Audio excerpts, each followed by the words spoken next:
Hi, my name is Marissa Painter, and this is my reflection blog over the speech. First question, what was the purpose of the speech?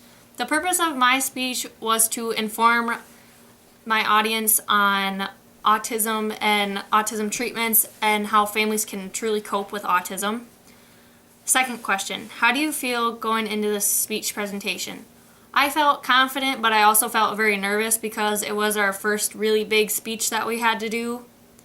So I was just nervous on if I had too much information or if it was professional looking enough.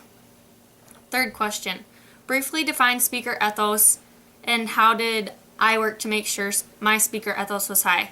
Speaker ethos to me is how credible a speaker is to their audience and how well they can keep them captivated. And one way I work to do that is to find very credible sources for my speech and just try and keep it interesting enough that they stay intrigued in what I'm saying. Fourth question, was your technology adequately prepared? What could be done differently or better? Yes, my technology was adequately prepared because my computer worked and so did PowerPoint, and I don't think anything could have been done differently to make it better. Fifth question, what principles did you keep in mind when creating and designing your PowerPoint presentation? Give 1 or 2 tips using PowerPoint.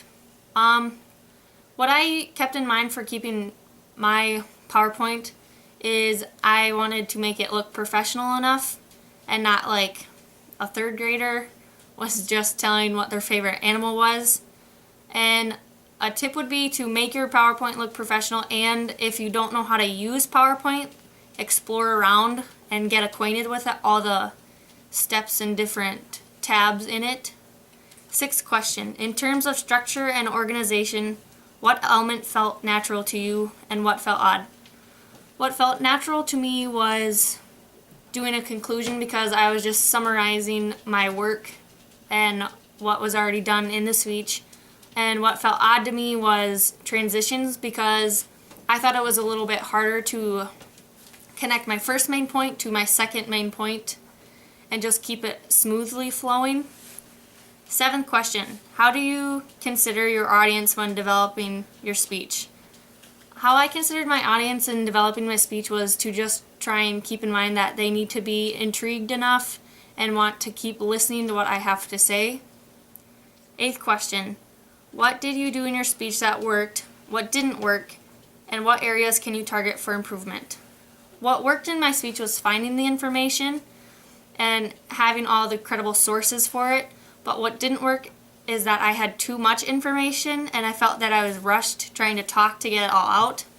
So what I could target to improve on is summarizing the information better to shorten it, but still keep it well informed that I'm not missing bits of information. Ninth question, connect your learned experiences to the class readings and concepts. Include at least one specific chapter with a page number from the section to which you're referring.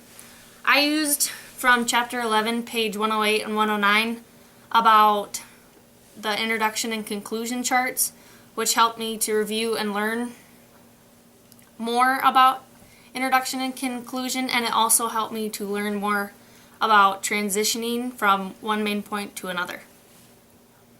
Bye.